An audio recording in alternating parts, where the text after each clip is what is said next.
Sa patnubay ni San Pablo City Mayor Vic Amante ay nag-organisa ng Concert for a Cause si Mayora Jem Castillo upang higit na matulungan ang mga senior citizen ng lungsod.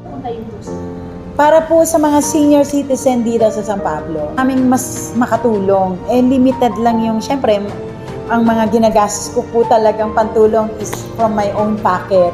So siguro kung meron kami ng ganyan na medyo lalaki yung income dahil nagbebenta po sa murang halaga ng ticket, mas may value yung maitutulong namin.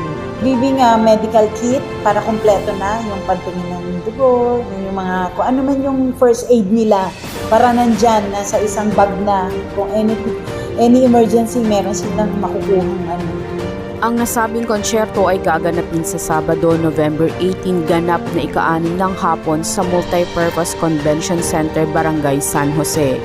Ito ay dadaluhan ni na Miss Angeline Quinto, Marcelito, Pomoy, lokal na mga banda, mga aawit mula sa lungsod at marami pang iba. Concert namin ni Angeline Quinto with Marcelo Pomoy at saka po yung ating mga local talent dito sa San Pablo na mga nananalo sa mga Pilipinas Got Talent kasali and the Wawawi Dancer. Yan, si Josa, si Mama Jegs, ang mga kasali sa concert. Ibinida rin ni Mayora Jem na ang mga palamuting pampasko na makikita sa plaza na may temang White Christmas ay mga dati o mga nagamit ng palamuti na minodified ng kaunti upang higit pang gumanda. Actually, it's a recycle. Yun din po ang ayos natin before, tinagulang ng maayos para mapakinabangan uli ngayon. And yung dati kasi colorful, kaya parang gusto ko, para naman refresh siya, ibang makakakita na o iba naman, pero yun pa rin, binago natin ang kulay para hindi naman parehas, hindi redundant yung design.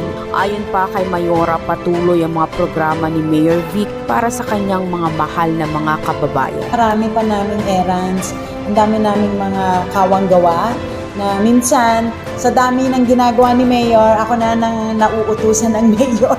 At syempre, pag may mga naaatinan tayong mga kailangan ng inspirational message o kung ano, nagiging concert ang lugar.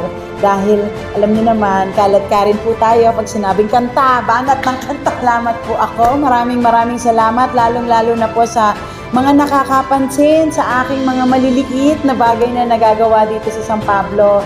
At asahan ko po lagi ang suporta nyo sa ating mahal na Mayor Vic. At kung ano man po ang maitutulong ko ay gagawin ko para lang-alang po sa ating Mayor. At syempre sa ating mga kababayan dito sa San Pablo.